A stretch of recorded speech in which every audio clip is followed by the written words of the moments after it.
really love Asala Hopkins' lilies in her new set, By Your Side. One of the types of lilies that I really love are the bright orange tiger lilies with the dark spots. Let me show you how I achieved this look using a couple of Copic markers and one Prismacolor marker. And the reason I'm using one Prismacolor marker is because I don't have a fine-tipped Copic marker that I wanted to use, but you certainly can use a fine-tipped Copic, or you can use a Sharpie too. That'll work just fine. Now, I'm no coloring expert here with Copic markers, but I do want to show you how easy it is to achieve this look. To begin, I'm going to take the lilies from one of the lily stamps from Asala's set, and I'm going to ink it up with some Memento ink. Memento ink is the best ink to use with Copic markers. There's no drying time. You don't have to heat set it or anything. It's just stamp and go. So I've stamped the lilies on some of the Gina K Designs Pure Luxury 120-pound base weight cardstock. And the reason why I use the base weight is because I get no bleed on the other side. It's not going to mess up my table, and it's a nice sturdy base weight. So to begin, I'm going to use Copic marker YR15, which is pumpkin yellow. And I'm going to first just color the whole base of the lily using this particular marker. I like to work, when I use Copic markers, I like to work from lightest to darkest. And you can see, even though I'm using a yellow marker, I'm not getting any smearing with this ink. If you've tried other types of inks, you may find that you have to wait a certain amount of time before the ink is thoroughly dry, or you have to grab your heat tool and heat set it, but not with Memento. And not only the Memento black, but all of the Memento ink colors are perfect for Copic markers. If you wanted to use a brown ink to get a more, a softer look, you certainly can do that. Okay, and I'll color this one as well. You can see how nicely the Copic markers color. Nice and smooth, no streaking. It's a nice blendable ink.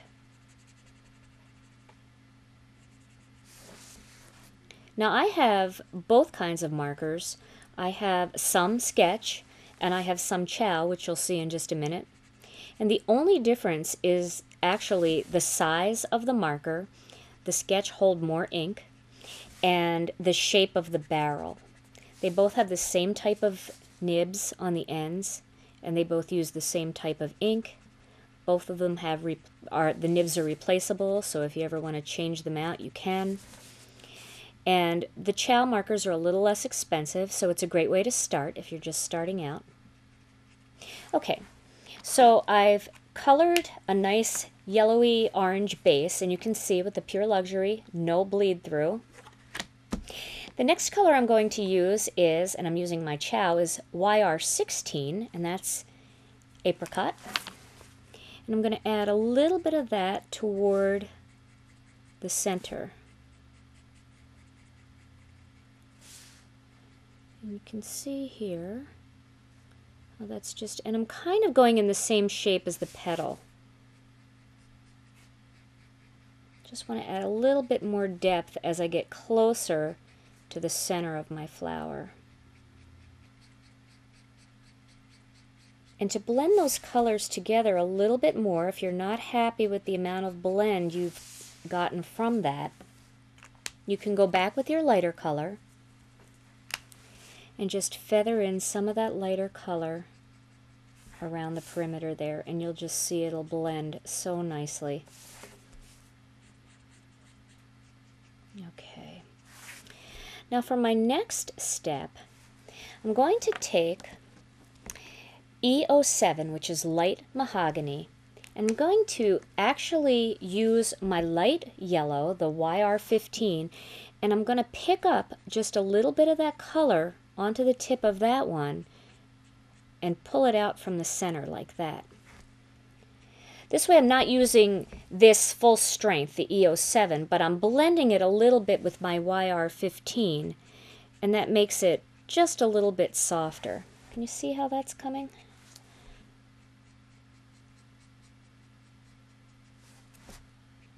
Gives you some real pretty shading.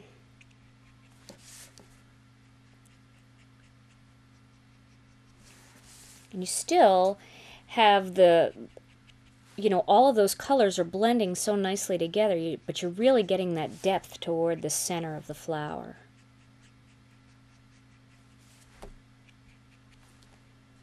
And it won't hurt your Copic marker at all. All you have to do is scribble off the light color just a little bit, and all of that excess ink will just rub off, and it does not ruin your lighter markers at all. Look at all that beautiful depth. Okay. You can add more wherever you want. And then for my last step, I'm going to take one more dark marker here. I'm using E19, which is redwood. And I'm going to add just a few very brushy, streaky, just very light lines, just to really add depth right toward the center of the flower. Just like that. Just like nature might do it.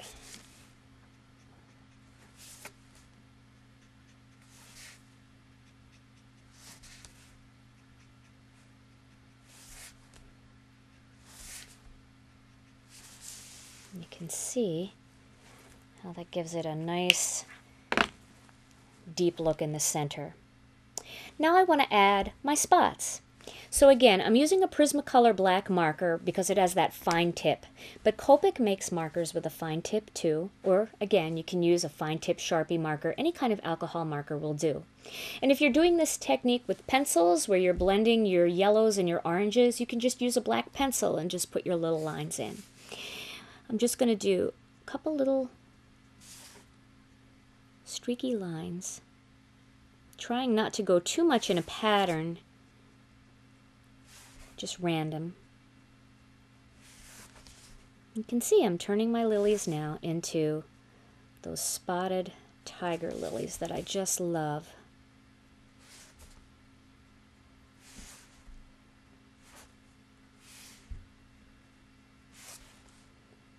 Now I would assume that if you're very good with Copic markers, you can probably use your black marker with the brush tip and just use the very tip to do that, but I'm not that good, so I decided to use a smaller point on a marker.